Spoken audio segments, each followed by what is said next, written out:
कोल्हापूर लोकसभा मतदारसंघात शाहू महाराज छत्रपती यांची उमेदवारी काँग्रेसनं जाहीर केली आहे। त्यांच्या उमेदवारीला वंचित बहुजन आघाडीनं पूर्ण पाठिंबा दिलाय।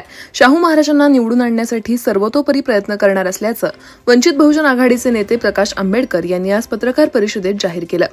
महाविकास आघाडीच्या जागा वाटप संदर्भात देखील त्यांनी आपली भूमिका स्पष्ट केली। तुम्ही आम्हाला सहकार्य केलं असतं तर जागा वाटपाचा तिढा सुटला असता, असं देखील प्रकाश आंबेडकर यांनी म्हटलंय।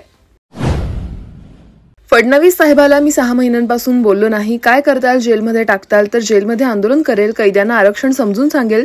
तर भुजबळांना एकेरी उल्लेख करत जरांगे म्हणाले की भुजबळ काय हिमालयात जाऊन बसले आहेत का, तो जामनेरचा म्हणतो माझे खूप लाड केले, जरा थांब म्हणावं, असं म्हणत जरांगे पाटील यांनी मंत्री गिरीश महाजनांवर देखील हल्लाबोल केला।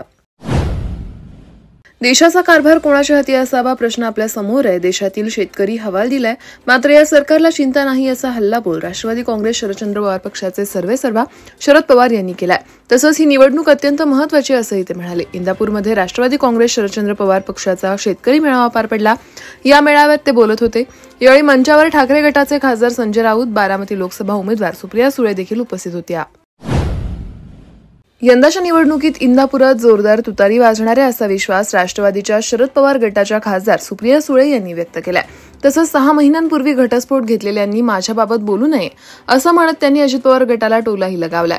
इंदापूरमध्ये राष्ट्रवादी काँग्रेस शरदचंद्र पवार पक्षाचा शेतकरी मेळावा पार पडला। या मेळाव्यात त्या बोलत होत्या।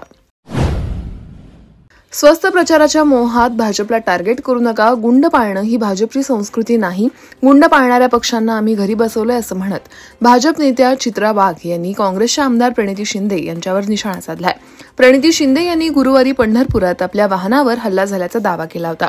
तसंच हल्ला करणारे भाजपचे लोक होते, असा आरोप देखील त्यांनी केला होता। यावरून चित्रा वाघ यांनी जोरदार पलटवार केलाय।